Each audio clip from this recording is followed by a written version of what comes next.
Welcome to the United Against Rabies Forum annual meeting. This is the third and final webinar of the series that we were conducting to bring together all those who share our goal of eliminating all human deaths from dogs-mediated rabies by 2030. We call that 0 by 30. I hope you enjoyed our last two webinars. They are available on our YouTube's channel if you missed them. The link will be provided in the chat box. I'm Dr. Katinka de Balogh from FAO and the ECOWAS Regional Animal Health Center, Bamako, Mali, and we co-chair the United Against Rabies Forum's Working Group 2, which is focused on strategic and operational support for countries to achieve 0 by 30. We will be presenting some of the work we have done in the last year, and we warmly invite you to send in questions using the Q&A function.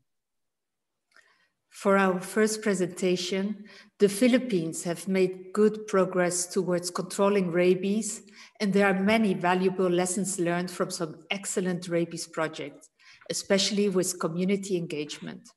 Philippines is exemplary, and children are being educated in school.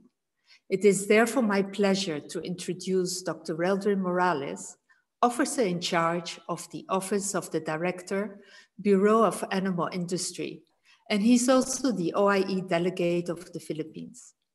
In 2021, the Philippines was among the first countries that had their National Strategic Plan for Rabies endorsed by the World Organization for Animal Health.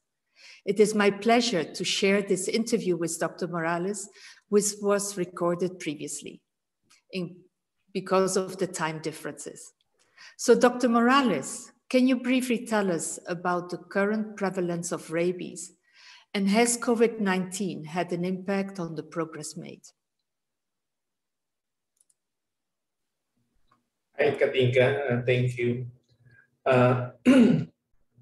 Currently, we have a 38% positivity rate with regards to COVID in the Philippines. And it has affected mostly children along the age of 15. So, of course, as regards with COVID, it has really complicated our efforts to curb rabies in the country, primarily because of the lockdowns. As you may know, the current government structure here is that we are made up of local government units. We have 81 provinces and more than 200 cities and more than 1,000 localities or municipalities. Each of these government structure have their own local chief executive and they have their own local legislative powers. So when they lack their respective borders, it's very difficult to bring anything, especially people, vaccinators that will help in the vaccination efforts in their localities. So movement of personnel and goods has really impacted, and even when you want to help within the localities, you know, the exposure between people and among the community is also forbidden because of the strict rule of our interagency task force against COVID, which goes down up to the local level.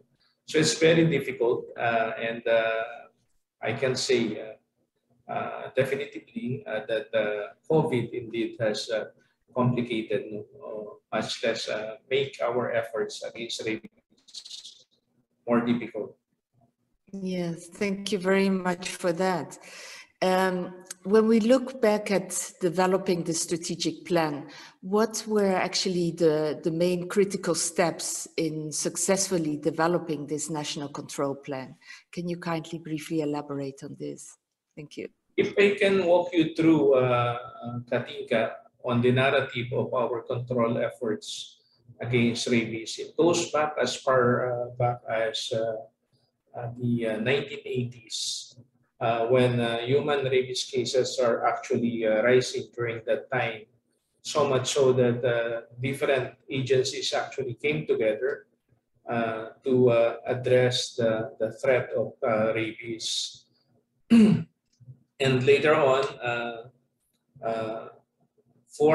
if I'm not mistaken, 4 of these agencies are the actual prime movers. These are the Department of Health, the Department of Agriculture, the Department of Interior and Local Governments, because the DILG is the one who has oversight over our local government units. And as I mentioned earlier, these localities have their own powers under the local government code of the Philippines. So we have the DILG, and of course we have the Department of Education, as you have mentioned earlier. We made efforts to actually educate even the kids at school. So because we're hoping that the kids in return will be able to educate their parents. And as I mentioned as well, most of the bite victims are children. No? They are the ones who are in proximity and playing with the dogs. And the dogs are part of the social life of the Filipinos. So come the 1990s, we have a strong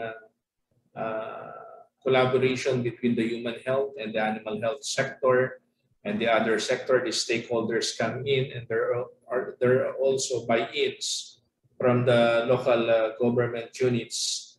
In 2007, one of the major breakthroughs that we were able to pass the Anti-Rabies Act of 2007. You know, this Anti-Rabies Act, among other things, provided funds, for activities on rabies, and provided provisions on penalties. So this is very much needed by our local government units, so that they can, in return, they can pass a local legislation anchored on a national law that will actually impose penalties and will allow them to request for funding on their individual localities to support a rabies control program, particularly funds to purchase vaccine. So that's how we moved, no? And then with this Anti-Rabies Act of 2007, a lot of it triggers further support from partners like JICA, from OIE, from WHO. WHO engagement is also critical in the Philippines, because the limited funds that we have in buying vaccines from the Bureau of Animal Industry, we course it through the WHO so that we will be able to have a tax-free purchase of vaccine. So it lowers the price of rabies vaccine significantly. And then, of course, there is the Gates Foundation and OIE Rabies Stand Project, focus on one of the regions in south of Luzon. And then until finally, we're able to sort of really identify the main challenges, crystallize these challenges, and accordingly develop plans to address these challenges until finally we have the plan that we have as it is now. So this National Rabies Elimination Plan that came out in 2020 tries to address all the challenges that have crystallized over a long period of time, and we identified activities on how to address these challenges, and these are the same plan that we have endorsed to You're muted. Yeah, thank you very much for this. And yes, you indicated several of the challenges that you were also able to overcome and still challenges that are there. And actually today we will have also a presentation on the working group 2 on one of our work streams that looks at the various constraints that countries are facing. And I think here the Philippines can again provide a lot of examples of how you have overcome some of these challenges. So some last words for other countries, how to move ahead from the experience of the Philippines and the endorsement of the national strategy plan that you would have to share? Yes, Katinka. As I've mentioned, we started in the 1980s. And at this point, we have the OIE endorsed national plan. And we still have rabies. But, you know, the problem of rabies is not as simple as it seems. No? It transcends sectors. It transcends discipline. It's a One Health multidisciplinary problem that has to be met on that ground as well. So in the Philippines, what we really actually did is to, you know, rally all these sectors, rally all the disciplines, even the private sector, they have a good buy-in. Even the vaccine manufacturing companies, they really, you know, provided a lot of good stuff, a lot of support in this endeavor. So it is a multidisciplinary, multi-sectoral problem. It has to be addressed as such. You know? We have to rally all the sectors involved, all the disciplines involved, and along the way, finding the common grounds for all these sectors, for all this discipline, is the most difficult thing. But when you found that middle ground, so to say, things will move a little bit, no? And then you will gain some grounds, and you will be encouraged along that line. You can put a pat on your back for being able to do this. And this endorsement from OIE, of course, is a good encouragement, particularly to our people who are working on the grassroots level. And of course, it is always good to see that the agenda on rabies, however we call it, neglected zoonosis, it's very good, and it's always encouraging to know that our international technical organizations like, of course, FAO, OIE, and WHO is there, making this agenda what we call significant, and floating the agenda and making it heard.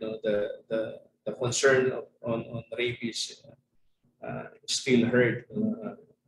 So it's very important that the agenda on rabies is always floated.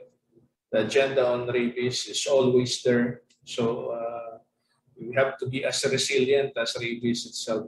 So it's a battle of resiliency between our effort to contain the disease more than the disease itself. So for other countries which also have rabies, the thing that we can advise is, we have to rally all the sectors who has a relevant stake on this initiative. And of course, more than anything else, we have to make our people understand that rabies can kill, but more importantly, we can prevent rabies. So exactly. We have the one single tool available, that is vaccination, and it's not costly. It's available. It's accessible. So it's just about responsibility. If we want to have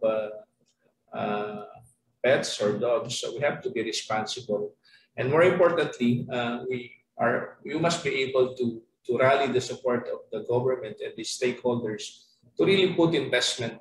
We have to invest on rabies because rabies kills. So the investment to human lives is, you cannot put actual value or worth in that. So we need to have investment. We need to make people understand. And I think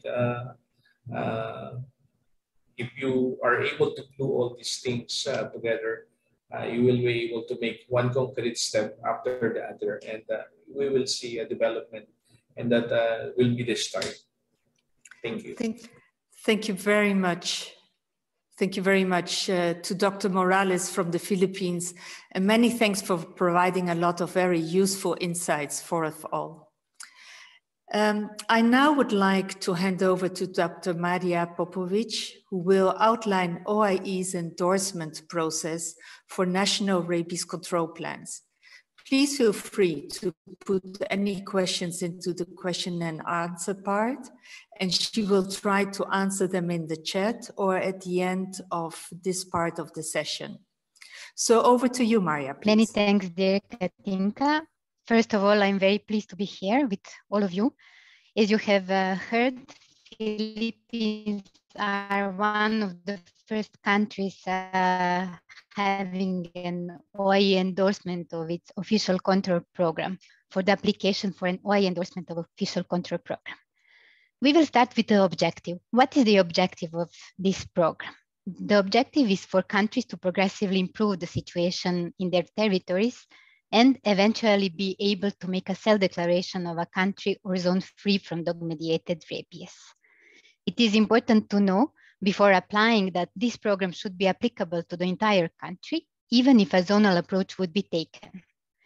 In addition, the application for the program should be submitted once the measures have been already implemented and once there is evidence of positive progress and effectiveness of this program on the field.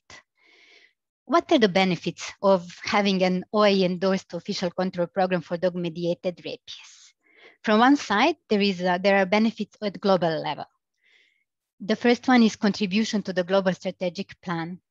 There is as well contribution to reducing the impact on public health, but as well promotion of One Health approach. From another side, we have benefits at the country level, and one of the most important is the international recognition of rabies control, of veterinary services in capacity in rabies control, more political and financial support from the government, more financial support from donors, but as well, this is a support to the public health authorities to obtain the WHO official validation.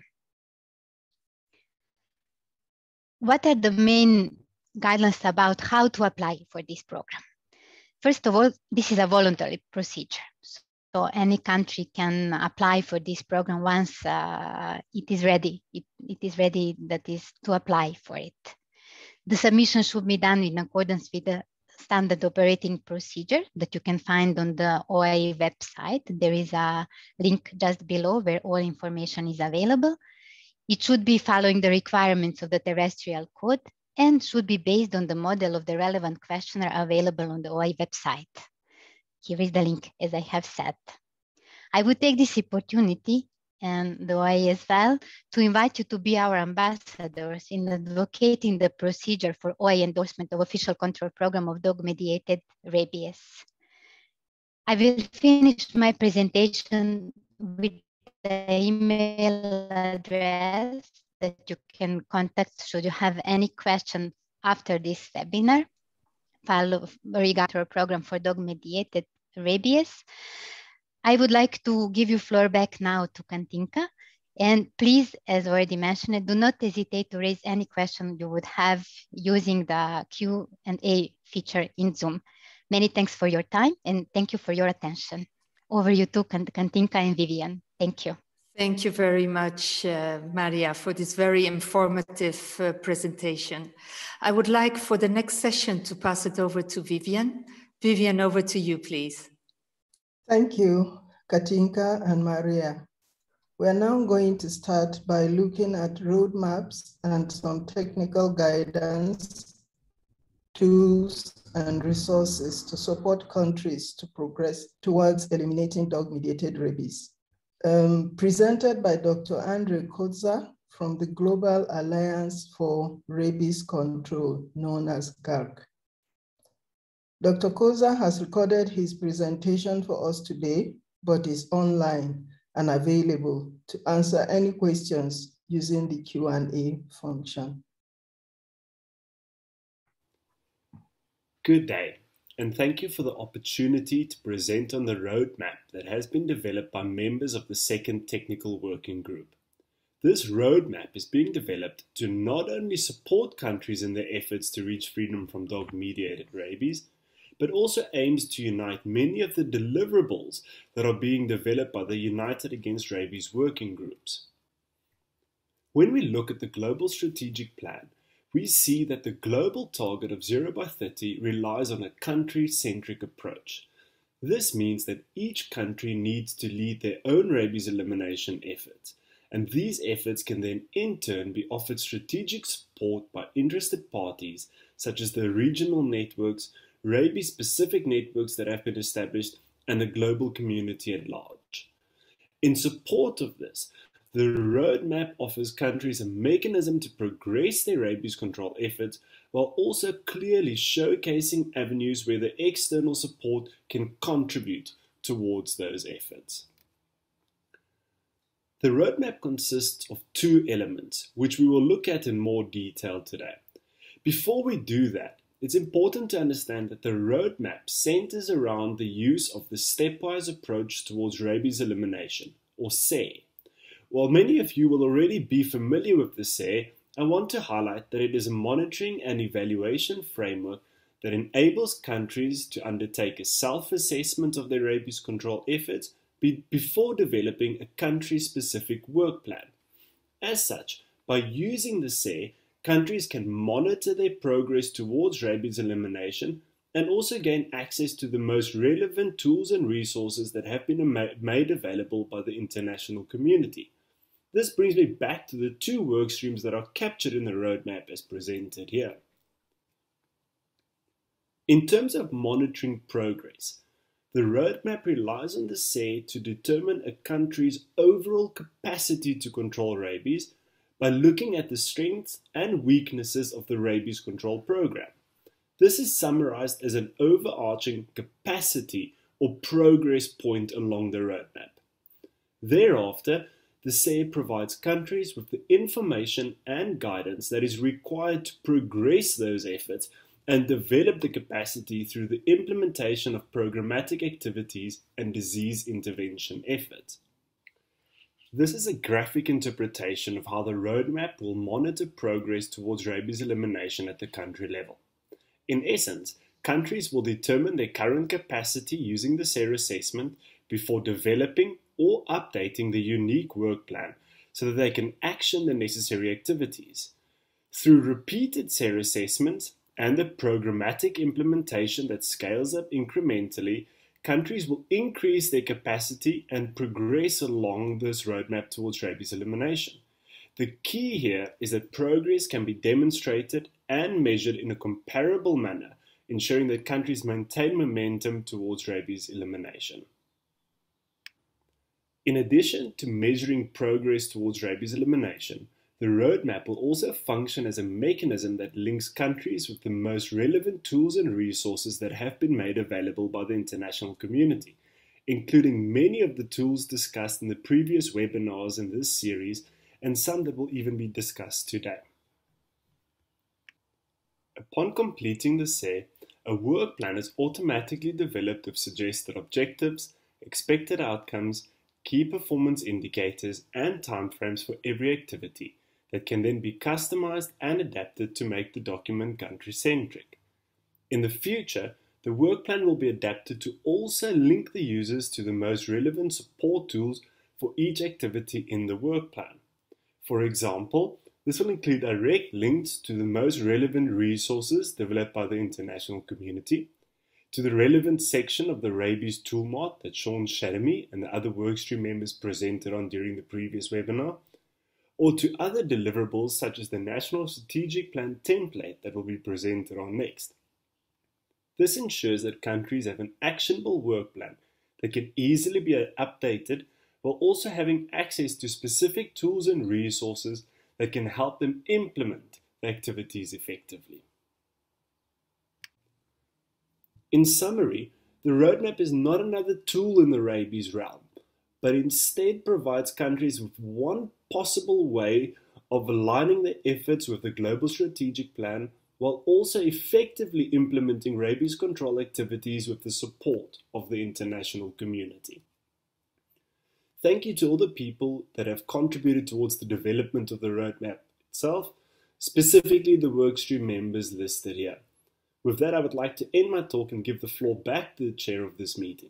In the meantime, please feel free to direct any questions to the working group using the questions and answer function in Zoom. Thank you so much for your time. Thank you, Dr. Coetzer from GARC, for putting that together for us. Next, I would like to introduce Dr. Thomas Mueller, who is the head of the OIE Reference Laboratory and WHO Collaborating Center for Rabies at the Friedrich Loeffler Institute in Germany. Dr. Mueller is leading the Working Group 2 activities around the development of a generic national strategy and template and the revision of WHO things for dogs. Thank you, Vivian, for the kind introduction. Good afternoon, everyone. My name is Thomas Mueller, and within the next couple of minutes, I'm going to talk about the importance of national strategic plans and a generic template we developed in Workstream 2 of our working group to help you developing your own country-tailored national strategic plan for rabies. Many of you will already be familiar with the Global Strategic Plan, which provides a framework for the elimination of dog-mediated human rabies by 2030, especially for countries in Africa and Asia, where the per capita human rabies death rates are still highest. Unfortunately, however, countries seem to have difficulties when attempting to turn a global into a national strategy. But all you need is the plan, the roadmap, and the courage to press on to your destination. And this is where the national strategic plan comes into play. So you may ask, what is it? And in simple words, a national strategic plan is a framework with targets regarding the control of dog-mediated rabies in your country. It is a roadmap with established landmarks and measurable deliverables on the way to eliminating this deadly disease. And last but not least, it testifies, and this is important to stress, the government commitment, in particular of the Ministries of Health and Agriculture, regarding the global goal of 0 by 30.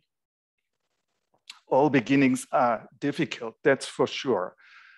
But again, it seems that countries are somewhat struggling in a way how to start.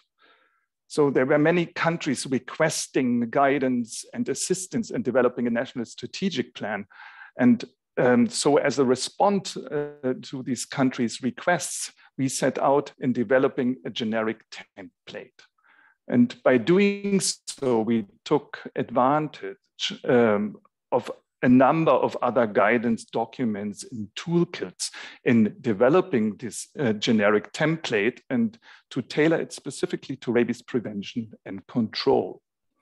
So this template comprises two parts, a core document on the one hand, and a flexible part or so-called addenda on the other hand.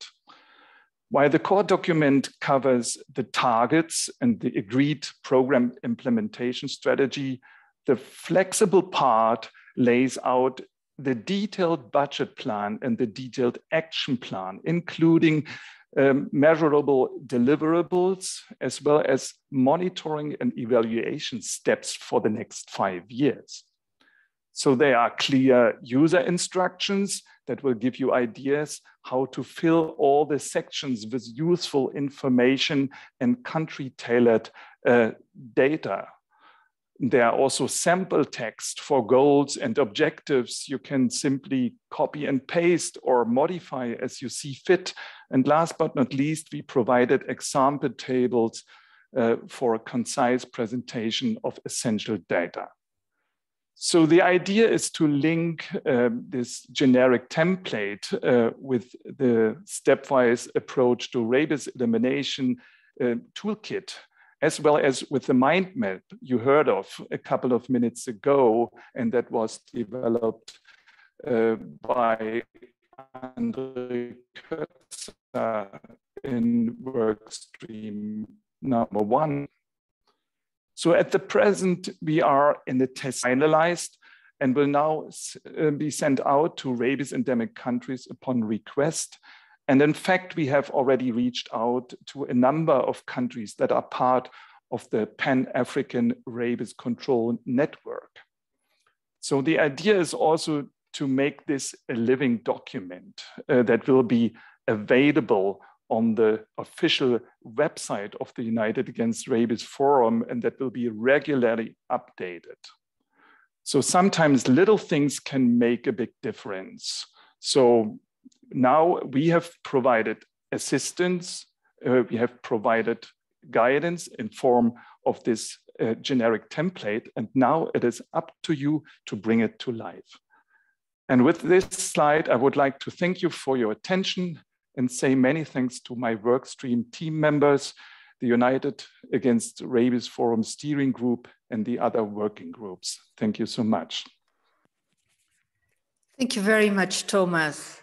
And I really would like to mention here that actually the development of this national strategic plan template is one of the, or it's actually the first deliverable from this working group that started at the beginning of this year. So this is really great work, and because the function of Working Group 2 is to provide strategic and operational support for countries.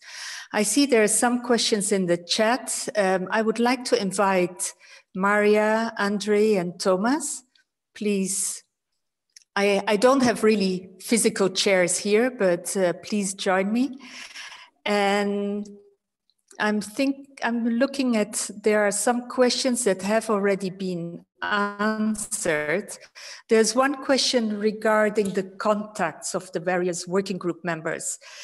We will provide you the contact of the rabies coordinator, and you're welcome through that contact. She will further disseminate it and put you in touch with the different working group members. Because of privacy reasons, we do not want their emails to be displaced on websites. So therefore, we have decided through the rabies coordinator, you're most welcome to contact any of them for further questions. I also saw that there were a number of questions with regard on vaccines and also the impact of COVID-19. Clearly, COVID-19 has had a huge impact also on rabies control. And here I see Sarah Beecham has already also posted the NTDs, the neglected tropical diseases and COVID-19 webinar on the 15th of October, where you're kindly invited.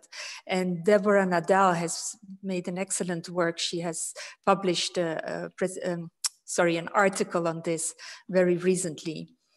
So let me see from the other questions on the national strategic plans. Thomas, there was a question, the countries that have developed or had them endorsed by the OIE. Can you say a little bit more on that? We heard about the Philippines, but over to you. So you want me to answer this question? Yes, please, because I see there's also another country. Yeah, we are pleased to say that actually the Philippines and also some Namibia were the first countries that were that got this OIE endorsement for their national control plans for rabies. And yeah, they were all, they were providing all the necessary information that was finally approved by a working and ad hoc working group of the OIE. And if there were still some question or open issues, we got back to the countries, and then they instantly provided us the missing information. I think this is a very fair process, and it went very well. So I can only encourage other countries to follow their example. This is the way to go. And actually, Marija nicely pointed out the benefits of getting an OIE endorsement of a national strategic plan. Over. Thank you. Marija, maybe you can elaborate a bit on the process. How are these strategic plans being reviewed? Who is doing that, and how do you get agreement? Thank you. Over to you, please. With pleasure. Many thanks for this question. It is very important how it goes, this procedure, once we receive the application by the country with an official control program for the OIE endorsement. So first step, there is a pre-screening at the OIE headquarters by the OIE status department. So we do the first screening of the dossier. There is a dossier, in SOPs that I have mentioned in my presentation. They prescribe exactly how dossier should look like, what is the content, the format. So, and it should be done with using the questionnaire that I have as well mentioned. So there is a prescribed structure and how should be submitted. So the first pre-screening is done by the OIE in the headquarters, and then we share this dossier with our ADCO group, as Thomas mentioned, for their evaluation of the dossier. It is very transparent way. The group has dossier, they can raise the questions to the countries as much as they need to clarify all points that are either missed in the dossier or they should need to be explained in a more comprehensive way. The group should give their recommendations on all applications that we receive for that year. And then this report, they do very nice and concise report with the spotted points that are strengthening and other that could be improved. This report goes to Scientific Commission of the OIE for their approval. They can as well agree or not on the conclusion, raise any question when needed. And once the Scientific Commission agrees on the conclusion of that full group, these proposals are going to the OIE Assembly, World Assembly, to the OIE delegates for their comments. And then finally for their adoption during the general session in May. So there are two first countries having received this OIE endorsement of their official control program for dog-mediated rabies, and we are so proud and we were so happy for their achievement. They are as well recognized by the OIE World Assembly this year in May. More information as well and their experience you can find on OIE website, Rabies portal, when they have shared their success stories and as well what were the challenges that they have met during the not only preparing the dossier, but as well during the control and implementation of this program. Many thanks. Over to you, Katinka. Thank you, Marija. For Andre, because there is a comment also regarding that maybe the process in the Philippines and their strategic plan and maybe roadmap might not be, you know, the same for other countries that might not have so many islands or might maybe landlocked. Can you tell a little bit more on this roadmap for countries and how flexible is it for countries to adapt to their own realities? Over to you, Andre, please. Thank you so much, Katinka. So first of all, I think it's important that the roadmap is not prescriptive. So it does not have set achievements that need to be unlocked. Rather, it relies on a very descriptive approach that allows countries to adapt and decide on their own whether certain activities are to be prioritized or not. And that allows these tools to be applied universally.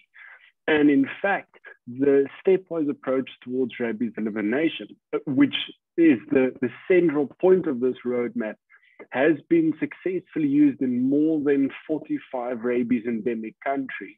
And in all of those countries, they have managed to find their situation in that assessment and the products leading on from that.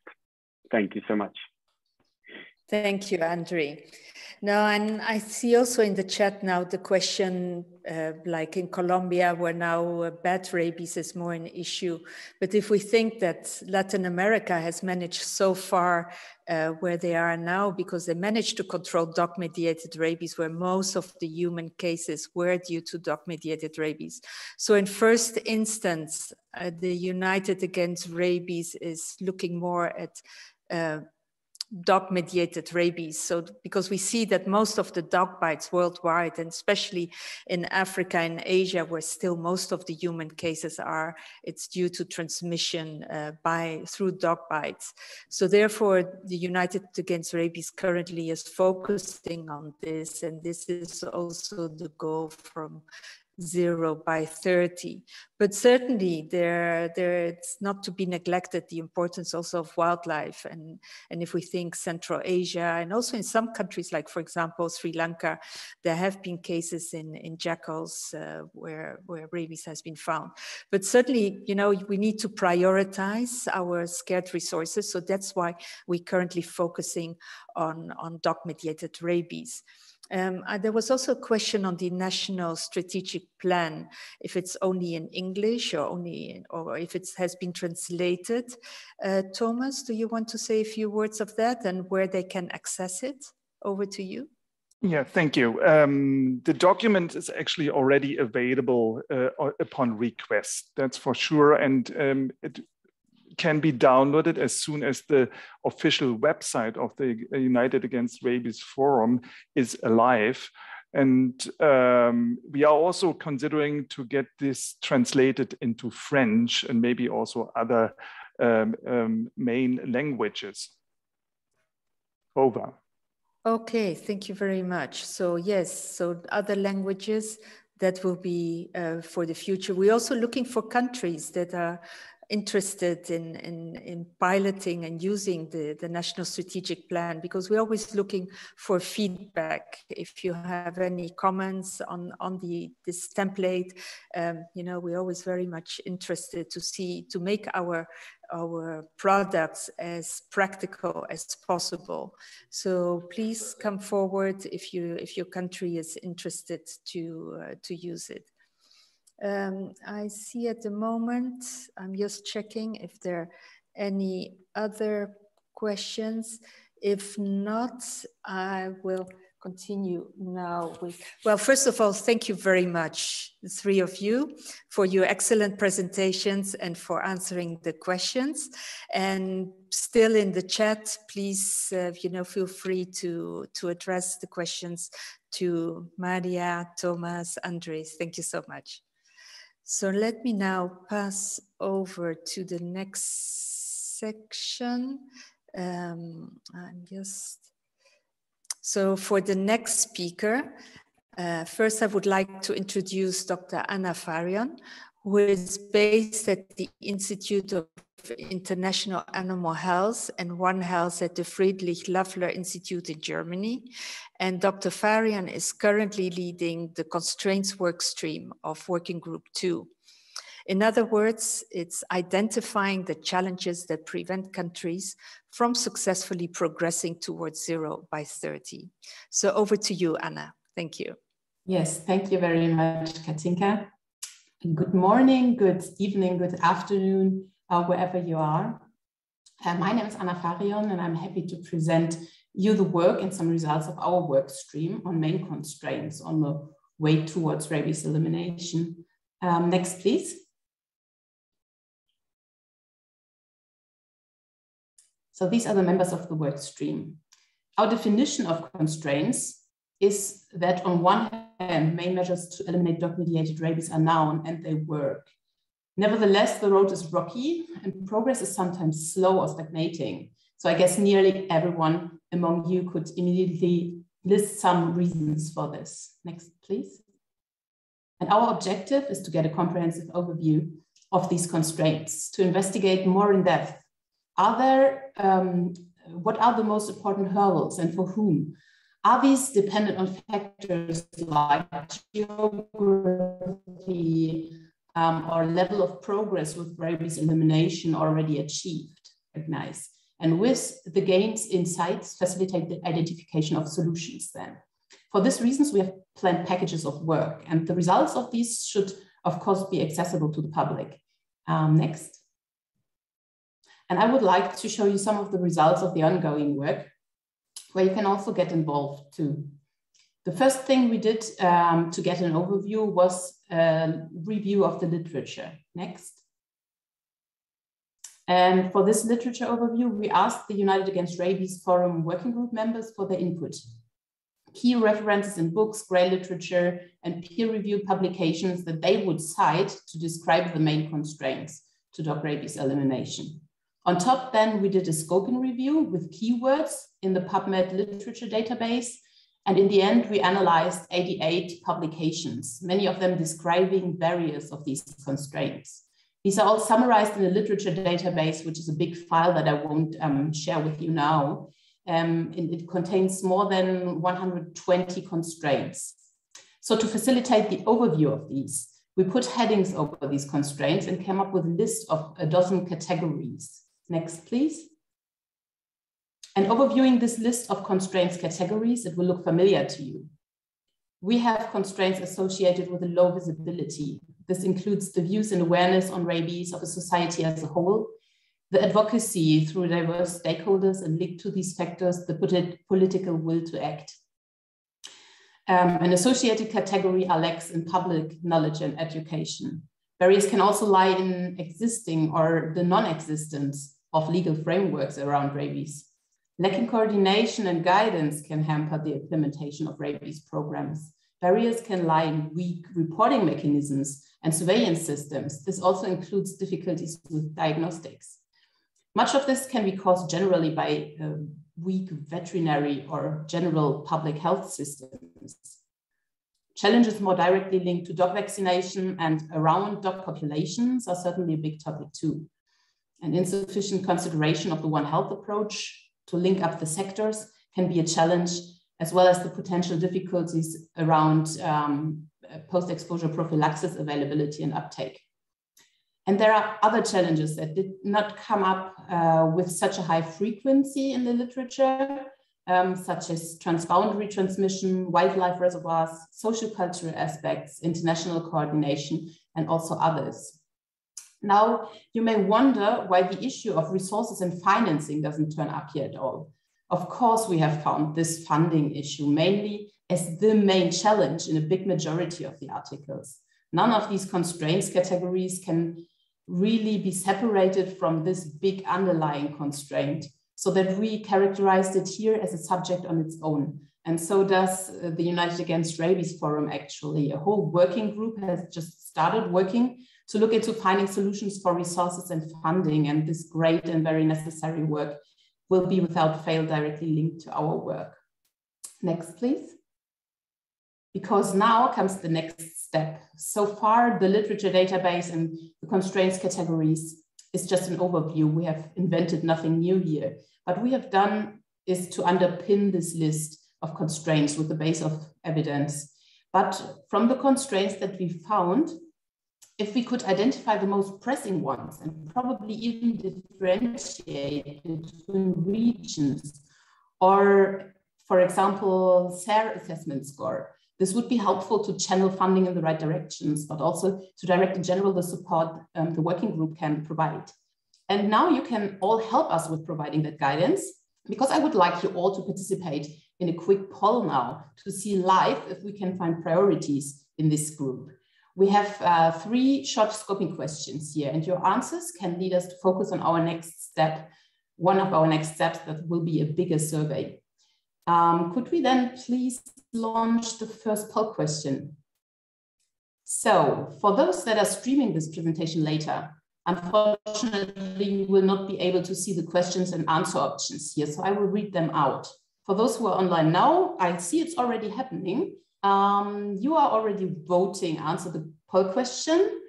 And as an entry point, we would just like to roughly know about your background. So what is the main field of your work or interest regarding rabies?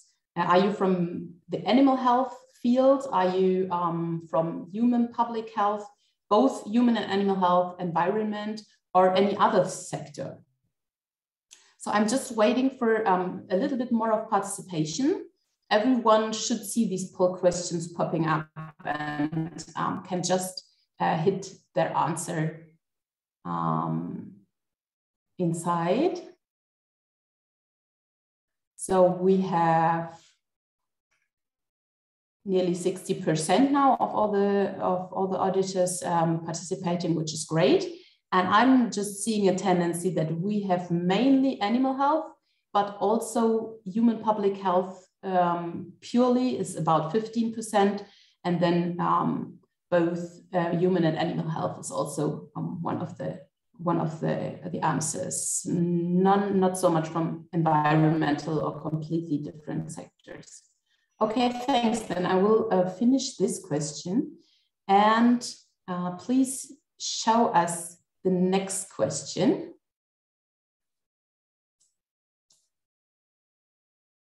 Can we see the next question? Yes, great. So secondly, this is now really to assess the constraints categories that you have just seen in the presentation.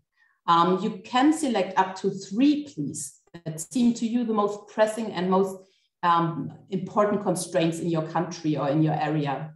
So if your most important constraint does not fit any of the categories, you can also add to the discussion by placing them in the chat. Important constraints in your country are related to visibility, public knowledge, legal framework, implementation, surveillance, the veterinary and public health system, dog vaccination, dog ecology and dog population management, One Health, related to PEP. And I will wait again a little bit more until you have selected your 3 top favorites. I guess that can take a little bit longer.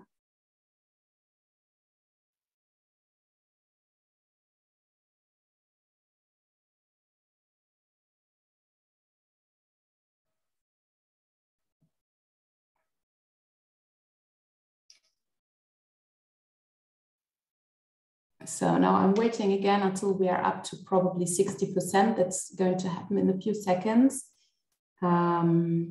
because otherwise I think we will lose too much time. So please, please put in your last answers, and I will click on the stop button right now. So I hope you can see the answers now.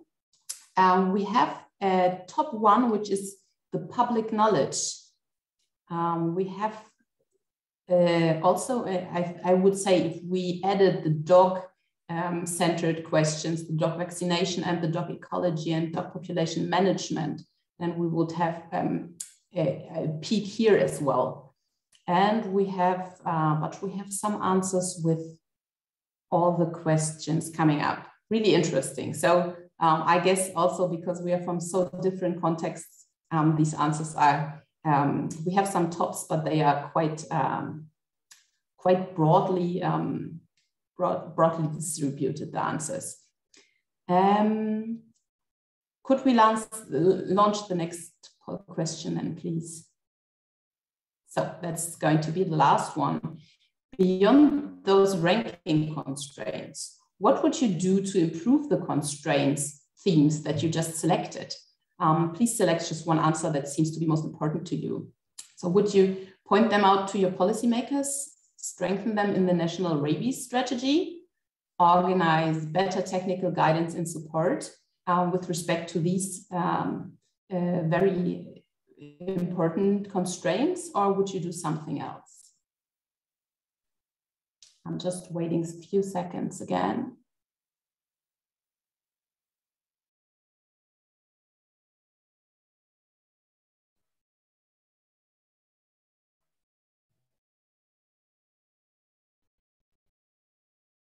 So it's really great that so many of you are participating. So we are over 50% again of participation. Just probably now hit the answer that you would prefer, and I'm going to close the poll now. So we have here a winner, if you want so, and 47% of you voted that your prime activity with these constraints would be to strengthen them in the national rabies strategy. But we also have a quarter of respondents who would point them out to policymakers on organized better technical guidance and support. And I think that links perfectly to what we have just heard, for example, about national rabies strategies. It just shows how important it is. And also gives us a mandate to just continue organizing or trying to also add to better guidance and support. With this, I hope I could tease your interest. Thank you very much for your participation and the insights that you just gave. Hoping you will stay tuned in and continue to participate. And with this, I will hand back to Vivian. Thanks so much. Thank you very much, Anna. And now I would introduce Dr. Madi Savadogo, a veterinarian working at the National Institute of Health Sciences, who also coordinates Rabies-Free Burkina Faso. Madi will be giving an update of the rabies situation in Burkina Faso and looking at how the United Against Rabies Forum can support countries towards rabies elimination. Dr. Madi. Hello, everybody. I am Madi Savadogo from Burkina Faso. I'm a veterinarian working at the National Institute for Research of Health Sciences and also coordinating the Rabies-Free Burkina Faso. I'm happy to share with you the rabies situation in Burkina Faso and the way that United Against Rabies can support countries toward rabies elimination, the example of Burkina Faso. Burkina Faso is a country located in West Africa, and it is a rabies endemic country, and also the disease is underreported because of being a neglected disease. Some study we have conducted in the country show that around 70% of biting dogs are positive to rabies. However, the vaccination coverage remains very low in canine population due to the inaccessibility of vaccine and veterinary services, and also the lack of awareness in the communities. In addition, about 5,000 bite cases recorded in the country per year. And this is all only in Ouagadougou, which is the capital city, but we don't have enough data regarding the rabies situation in many locations of the country. The country faces also a low capacity in terms of PEP because we only have 2 sites of PEP in the country. One is located in the capital city, which is Ouagadougou, and the second one is in Bobo-Dioulasso, the second biggest city. Moreover, the country does not have a national strategic plan or an action plan to address rabies problem in the country. Well, we can note that some strengths exist in the country, and one of them is the celebration of World Rabies Day every year, and activities are conducted under the leadership of the Ministry of Livestock in collaboration with the Ministry of Health, the Ministry of Wildlife, and also partners like FAO and WHO at country level. These activities are important for raising awareness at every level in community and professionals, and also it gives the opportunity to organize dog vaccination campaign for the communities. In addition, rabies is listed in the program, National Program for Tropical Neglected Disease, which is handled by the Ministry of Health, and it is also part of the 5 top priority zoonoses of the country. In 2019, with the support of FAO, the country have set a One Health platform, including the Ministry of Livestock, the Ministry of Health, and the Ministry of Environment and Wildlife. And in this platform, we have a thematic group working on zoonotic disease, including rabies. We can also we have also an increased rabies data collection because many students and some researchers are conducting data collection research in the field, and it helps to have data for the stakeholders, evidence for stakeholders. In addition, we have higher commitment in the civil society stakeholders, and this lead to the creation of the new association called Rabies Free Burkina Faso, which include professionals coming from the public health, veterinarian, animal health. We have also communication and also environment. Now, how United Against Rabies can support countries like Burkina Faso to address the rabies problem? Burkina is selected by the Working Group 2 in the United Against Rabies platform to pilot the new tools and strategy that could be developed by the teams. The objective of selecting the country is to strengthen the national One Health platform for rabies control, but also for the other priority zones in the country. The United Against Rabies platform could also provide national stakeholders with a roadmap and also conducting a study assessment to help the country having the real status and the progress toward rabies control. These tools are developing by the work stream one, for example, in the United Against Rabies.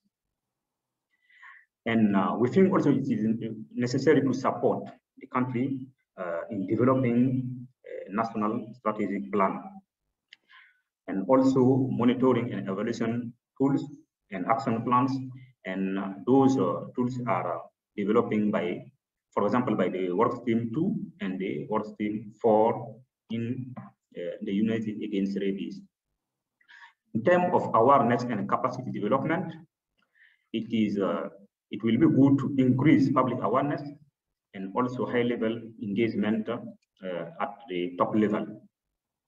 And this could be through activity that Rabies Free Burkina Faso, in collaboration with national institutions, could conduct during the World Rabies Day, for example, the One Health Day, the World Animal Day, etc.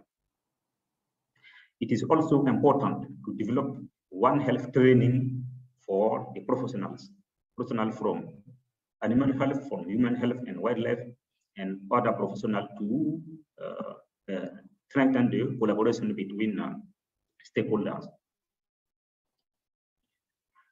We think it is also important to address some constraints that are identified. And the first one is to develop an integrated bite case management for the country to help professionals to work together closely to manage the rabies, the bite case in communities.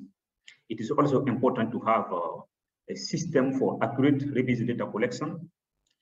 And another point is to ensure the availability of the PEP, its safety, and also the affordability, because regularly the country is facing PEP shortage, and this is a risk for the communities.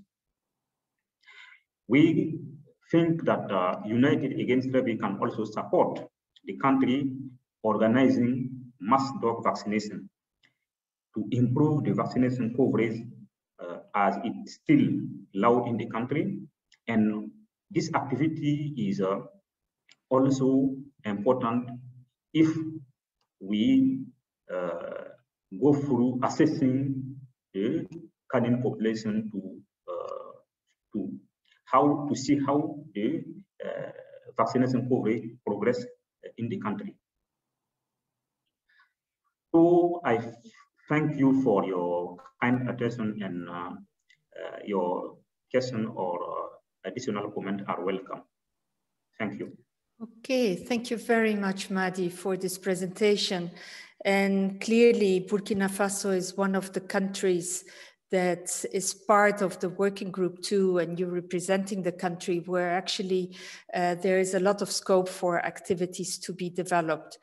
I would like to ask Madi and Anna to join the panel discussion, but also I would like to invite the previous speakers, so Andre, Thomas, and Marija, please also join the floor. And because I see there are a number of issues that have been coming up in the questions. So let's see how we can address them the best. There was, for example, the issue of having ambassadors and champions. I think that's extremely important to have people that have a voice and that can, disseminate the information about rabies. And here we are looking for influencers as well. I think this is an area we haven't tapped into sufficiently so far. But Marija, I see the OIE has some ambassadors. Also, I think one of the princesses was an ambassador, maybe not for rabies, also for rabies. How can somebody become an ambassador? Do you know by any chance how the process is? Or how could we get more ambassadors for rabies? Yeah, I think we don't have at the OIE really the established process to have an ambassador, but I think that every one of us can be an ambassador in sharing the information about the procedure, about the possibility, first of all, to apply for an OIE endorsement for official control program or to fight rabies with other awareness activities and trainings, and not only during the World Rabies Day. So let's share this information all over the year. So every one of us can be ambassador by sharing the correct information and as much as possible as we can.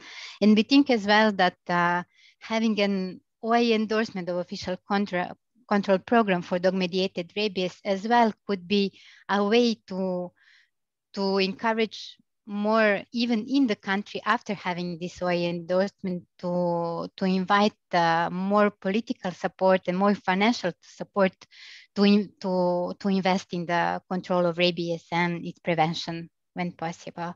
So let's all of us, we can be ambassadors in promoting and advocating the fight against rabies. Yes, thank you, Marija. But also, if you have, if you know some famous people, please bring them forward, and maybe they want to become an ambassador. Maybe some good African singers, they are great ambassadors. So please bring them forward. Madi, Burkina Faso, you mentioned rabies-free Burkina Faso as one organization that is very much vocal in Burkina Faso. Can you tell us a little bit more? Who is part of rabies-free Burkina Faso and how was it started? Over to you, please. Thank you so much, Katinka, for the discussion about rabies-free Burkina Faso. Rabies-free Burkina Faso is a civil society association which was created in September 2020, exactly on 28 September. So during to celebrate Rabies World Rabies Day, and why we decided to have a such association because we have observed that rabies, we have not enough communication regarding this disease in the country. And also, we have lacking the One Health collaboration at the country level. So the association need to help public health professionals and non-public health professionals to collaborate.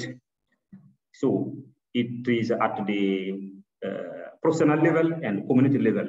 So in the association, we have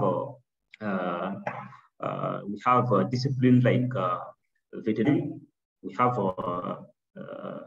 public health, so physicians, we have pharmacists, we have sociologists, and we have like economists. So it is very a diversity of stakeholders. We need to engage, to communicate, and also to guide the communities on what to do to prevent rabies, and also what to do when someone is bitten. So we are conducting activities to raise awareness and also to strengthen the professional capacities at field level, and also to see how we can help create like a meeting for professionals, so to strengthen collaboration between stakeholders.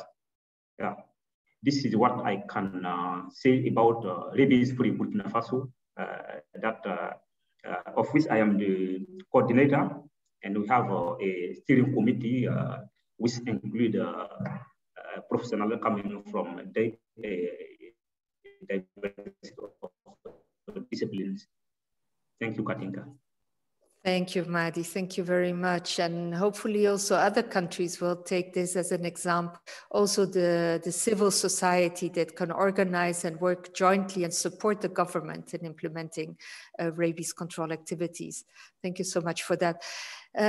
Anna, there were, you presented a lot of the constraints, and hopefully, you have already identified some of the top constraints. And I think, again, the poll might reinforce some of the findings here. I think certainly, the support to governments in developing their strategies and implementing it. From your stream, what will be the next activities, and how do you see, the follow-up, and maybe also inviting other in the audience who might be interested to participate actively, and I mention here actively in the work stream, because all the group here, all the people working in the work streams are very much committed. There is no pay, it's all on voluntary basis, so to put up front, so it's in your own time. But important is, to actively collaborate and share your experiences and insight. So Anna, how do you see, the work stream? What are the next steps? Over to you, please. Yes, thanks very much for the question, Katinka. And actually, as I said during the presentation, what I was just showing was more or less just putting a little bit of an evidence base behind what we more or less already know and behind the constraints themselves. But of course, we would like to be able to point to solutions then as well. So we hope that this work will also bring us really closer to the answer and to the solution by giving operational support through the results, for example, of other United Against Rabies work group results, like the National Strategic Plan now came up as an important place to address some of these constraints.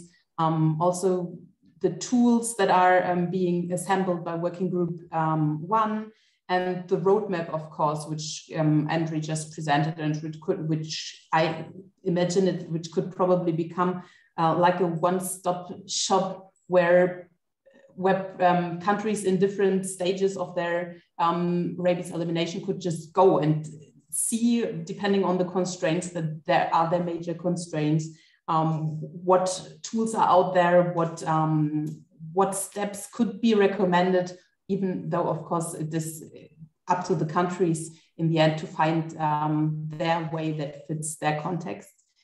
And we are, I think, also still free to create new work streams, probably linked to this. So our next steps in the work stream, I think one will be a bigger survey to send out, really. And I hope that many of the people here listening here will also be able to receive this and to contribute. Then because now we only could ask these teaser questions, But we would like to go more in depth there, of course, to probably find out some of these patterns and some of the main efforts that we should take. And depends, of course, there could be many new work streams. Then the other thing is that we would like to collect success stories, of course, and solution stories.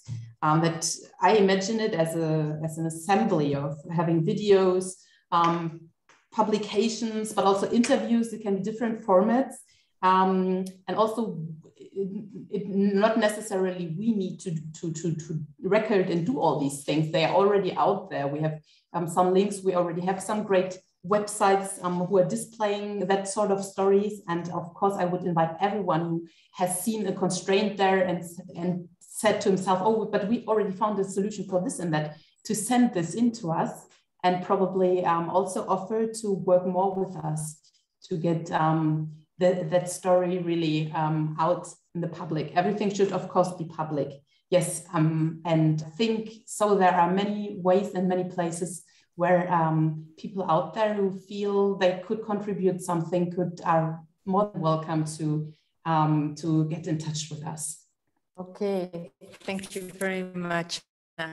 Yes, we are looking very much for these practical solutions. And here again, I would like to also ask universities, if they are there for doing small projects with students, really this operational research that unfortunately often doesn't get published in high impact journals, but that are so important to get this understanding, and also working together with Working One Group who develops the tools. And for example, they are having a project on colors, on dog identification, which is so completely important in order to know which dogs have been vaccinated and which ones not, especially in case of bites. There was also a question or a comment on animal welfare and dog population control and humane dog population control. Often what we see is also face the problem of free roaming dogs and to get them vaccinated. So Thomas, can you say maybe a few words on the development of the oral rabies vaccines for dogs and what the working group is doing on this? Yeah, thank you. There are a number of oral rabies vaccines out there already, but they are mainly registered, of course, for wildlife. Currently, the OIE as well as the WHO are somehow promoting the use of oral vaccination of dogs, in particular free-roaming dogs, as a supplementary to mass dog vaccination campaigns using the parenteral vaccines. The oral vaccination of dogs for sure can increase the vaccination coverage, especially in these hard-to-reach dogs, a lot. And we are currently working on the revision of the WHO recommendations on the oral vaccination of dogs that is currently being undertaken in workstream number 4. We have just set up a group of experts that are dealing with the matter intensively, and we hoped, to have a revised version of these recommendations, let's say by the mid of next year, because the devil here is in the details, and we want to come up with some recommendations that will reach far into the future. So that that we have a solid document in hand that we can use all together in order, to increase the vaccination coverage in these dogs as best as we can.